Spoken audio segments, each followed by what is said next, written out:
खालील जमीन धारण्यानुसार प्रति हेक्टरी 20,000 रुपये याप्रमाणे प्रोत्साहनपर राशी म्हणजे बोनस देण्याचा निर्णय केलेला आहे।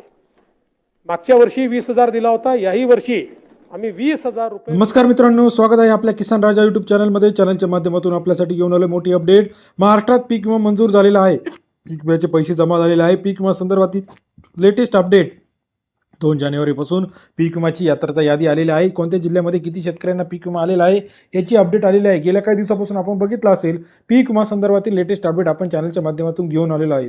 पीक विमा आज जमा झालेला आहे 1 जानेवारी, 2 जानेवारी, 3 जानेवारी या 3 दिवसामध्ये राज्यामध्ये 100% पीक विमा आता जमा होणार। गेल्या काही दिवसापासून आपण बघितलं जो पीक विमा रखडलेला होता, आता हा पीक विमा जमा व्हायला सुरुवात झाली आहे आणि महाराष्ट्रात सर्व जिल्ह्यांमध्ये आता पीक विमा हेक्टरी 17,000 ते 35,000 रुपये जमा होणार आहे। खरीप पीक विमाचा स्टेटस आता दिसायला सुरुवात झाली आहे।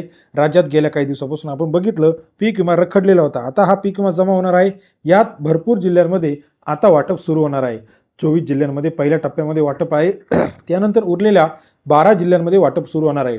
जे काय आपल्या राज्याचे कृषी मंत्री असेल आणि देशाचे कृषी मंत्री असेल यांनी दिलेल्या माहितीनुसार प्रधानमंत्री फसल विमा योजना या PMFBY या सरकारच्या योजनेचे पैसे पीक विमा 2025 चे पैसे आता जमा होत आहे। पीक विमा 2025 ही सरकारने आणलेली मोठी योजना होती। महाराष्ट्रामध्ये जून, जुलै, ऑगस्ट, सप्टेंबरमध्ये मोठ्या प्रमाणात अतिवृष्टी झालेली होती। या अतिवृष्टीनंतर नुकसान झालेलं होतं, याची केंद्रीय पथक आणि राज्याचं पथक यांच्या मार्फत सर्वे झालेला होता आणि या सर्वेनंतर पीक विम्याची जी काही रक्कम होती ती शेतकऱ्यांच्या खात्यामध्ये यायला सुरुवात झाली होती। गेल्या काही दिवसापासून बघितलं तर शेतकऱ्यांना असा मेसेज येत होता क्लेम अवेटेड। आता हे पैसे जे आहे हे खात्यामध्ये यायला सुरुवात होत आहे। गेल्या काही दिवसापासून बघितलं तर शेतकऱ्यांचं KYC मुळे राज्यामध्ये 6 लाख शेतकऱ्यांचे अर्ज जे आहे ते स्थगित झालेले होते, परंतु आता पैसे यायला सुरुवात झाली आहे आणि राज्यामध्ये आपण जर बघितलं तर 15,000 ते 50,000 पर्यंत पीक विम्याची रक्कम आहे।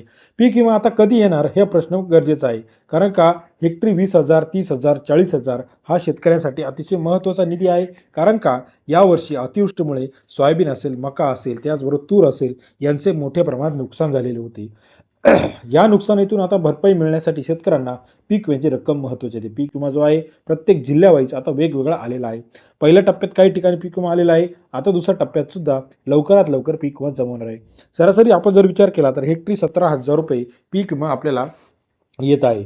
भरपूर शेतकऱ्यांचा असा प्रश्न आहे की आम्हाला अजूनही पीक विमा आलेला नाही, तर आधार बेस सीडिंग नसल्यामुळे, आधार KYC अपडेट नसल्यामुळे बऱ्याच शेतकऱ्यांचे अर्ज बाद झालेले आहे आणि KYCचा सुद्धा मोठ्या प्रमाणात मुद्दा आहे। KYC नसल्यामुळे सुद्धा काही शेतकऱ्यांनी अकाउंट नंबर चुकीचे दिलेले आहेत, याच्यामुळे सुद्धा पैसे रखडलेले आहेत। नांदेडमध्ये, लातूर, परभणीमध्ये 25,000 पर्यंत पीक विमा आहे। छत्रपती संभाजीनगरमध्ये सुद्धा पीक विमा येणं अपेक्षित आहे। विदर्भात 50% पेक्षा जास्त, यवतमाळ, बुलढाणा, अमरावती, अकोला, वाशिम मागील 5 वर्षांच्या तुलनेमध्ये जास्त नुकसान झाले। लातूर, परभणीमध्ये 25,000 पर्यंत पीक विमा आहे। छत्रपती संभाजीनगरमध्ये सुद्धा पीक विमा मोठ्या प्रमाणात वितरण अपेक्षित आहे। नगरमध्ये मोठ्या प्रमाणात पीक विमा मिळणं अपेक्षित आहे। तसेच आपण बघितलं हिंगोलीमध्ये 25,000 पर्यंत पीक विमा आहे। बीडमध्ये भरपूर पीक विमा मिळणं अपेक्षित आहे। नांदेडमध्ये दिला सुद्धा एक अपडेट आपल्याला पीक विमा संदर्भात पाहायला मिळते। तसेच जालन्यामध्ये 25,000 ते 30,000, धाराशिव 25,000 ते 30,000, हिंगोली 25,000 पर्यंत पीक विमा आपल्याला मिळणं अपेक्षित आहे। गेल्या काही दिवसापासून पीक विमा संदर्भातील लेटेस्ट अपडेट आपण चॅनलच्या माध्यमातून रोजच्या रोज घेऊन येत असतो। व्हिडिओ आपल्यास आवडल्यास लाईक, सबस्क्राईब आणि शेअर करायला मात्र विसरू नका। लेटेस्ट पीक विमा अपडेट, पीक विमा 2025च्या सविस्तर माहितीसाठी चॅनलला लाईक, सबस्क्राईब, शेअर करा। अधिक माहितीसाठी बेल आयकॉन प्रेस करायला विसरू नका। व्हिडिओ आवडल्यास लाईक, सबस्क्राईब, शेअर करा। धन्यवाद मित्रांनो। पीक विम्याची सविस्तर माहिती आपल्याला PMFBY प्रधानमंत्री फसल विमा या पोर्टलवरती उपलब्ध आहे। व्हिडिओ आवडल्यास लाईक करा। धन्यवाद मित्रांनो।